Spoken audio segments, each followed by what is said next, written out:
Hello friends. Shashi Agarwal economics and law classes के अंदर मैं आप सबका अभिनंदन करती हूँ और आशा करती हूँ कि आप सब लोग सेफ हैं, हेल्दी हैं।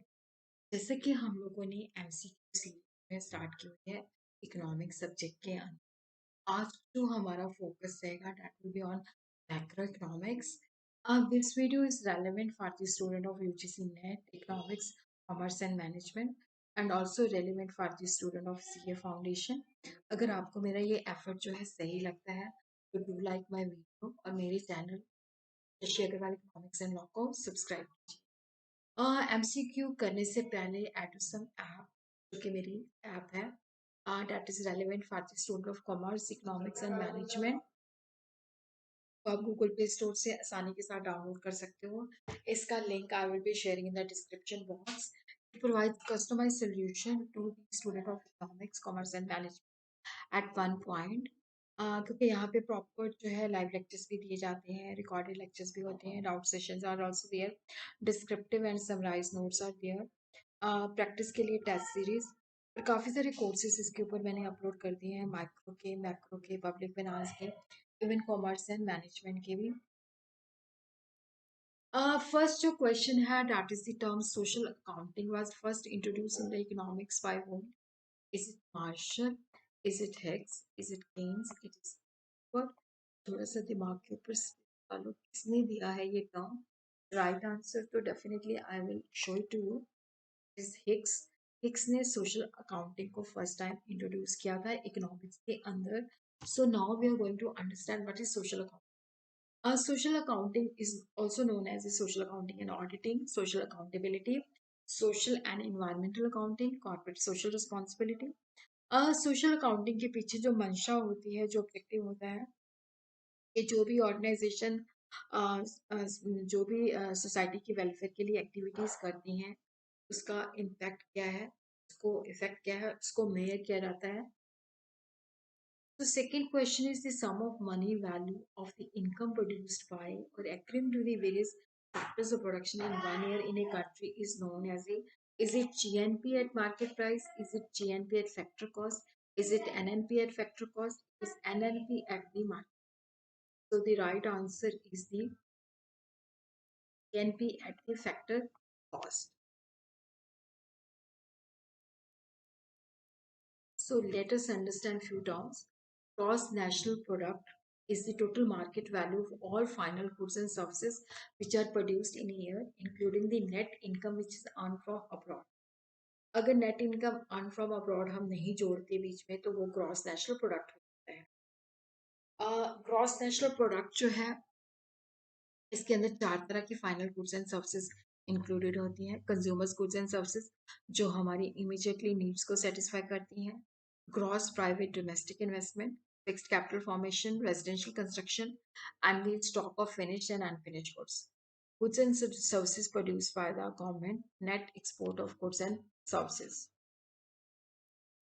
Gross national product at market price is equal to total output into market price, means the gross value of final goods and services produced annually in a country plus net income earned from abroad.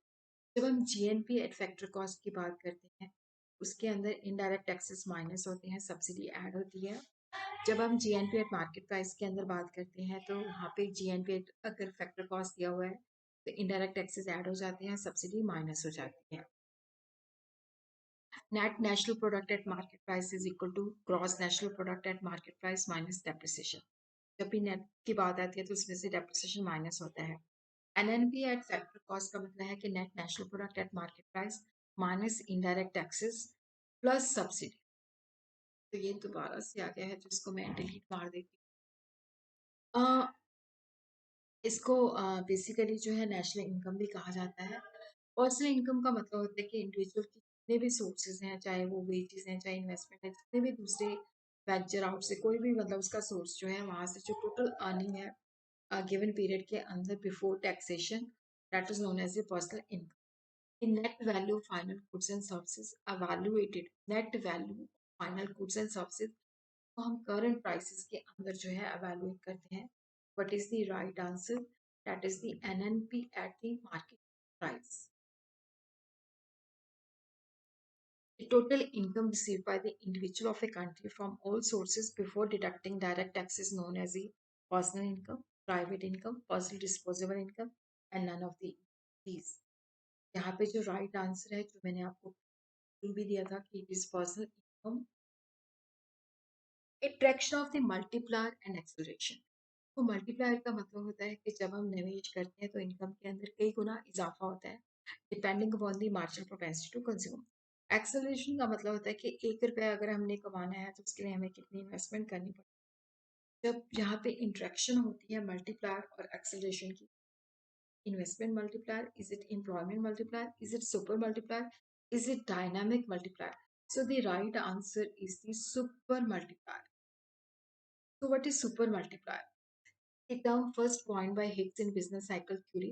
The objective was to show the relationship between the changes in induced investment होते हैं जहाँ पे हम profit को देखते हुए investment करते हैं, and corresponding change in it. ये रेशियो जो है दो चेंजेस के बीच में है, इन्वेस्टमेंट एंड इक्विलिब्रियम आउटपुट। तो सुपर मल्टीप्लायर अगर हमें पता हो तो लेवल ऑफ इनकम हम पता कर सकते हैं।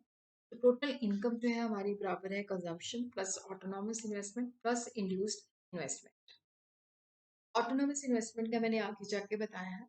The ratio of change in investment to the change in income is called multiplier, average propensity to invest, marginal propensity to invest and the accelerator. Is the marginal propensity to invest. जब हमारी income के अंदर changes आती हैं तो हम उसके अंदर से कितनी एडिशनल इन्वेस्टमेंट करते हैं।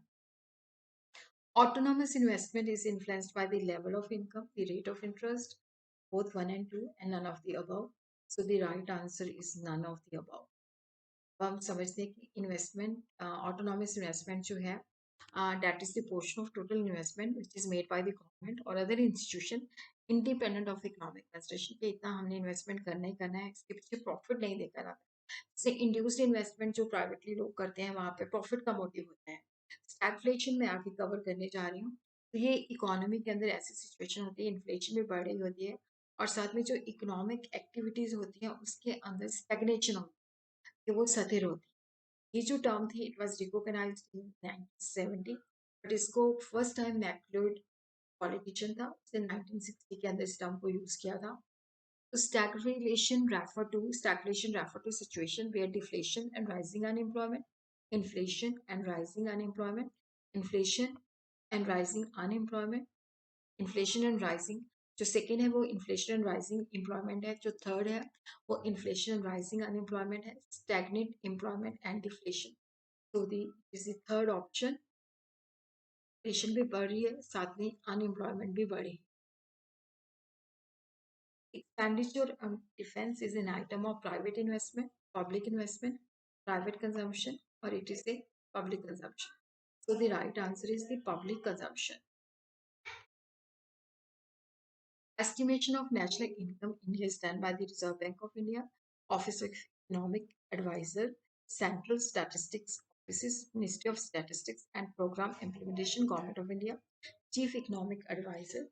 So the option is the Central Statistical Officer, Ministry of Statistics and Program Implementation. So the last question is choose the odd man out. Reflation indicates the following. Describe the first phase of economic recovery after a period of contraction. Goal is to expand output, stimulate spending and curb the effect of deflation. Aim जो objective है deflation को खत्म करना है। जो चौथा है inflation और reflation is the same thing. तो this is the inflation और reflation के अंदर difference होता है। तो ये odd man out है।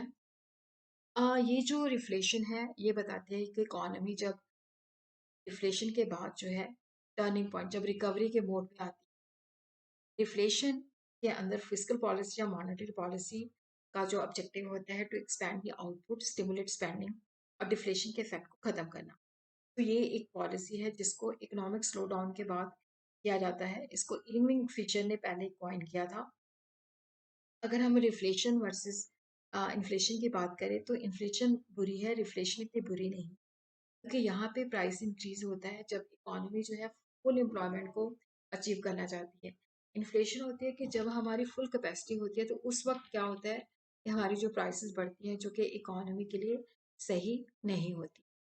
तो इसी के साथ ही क्या है कि आज का जो हमारा एमसीक्यू खत्म हो गया है। तो आप लोगों ने एडुसन ऐप को डाउनलोड कर लेना है, साथ में मेरे channel Shashi Agarwal economics and law classes को सब्सक्राइब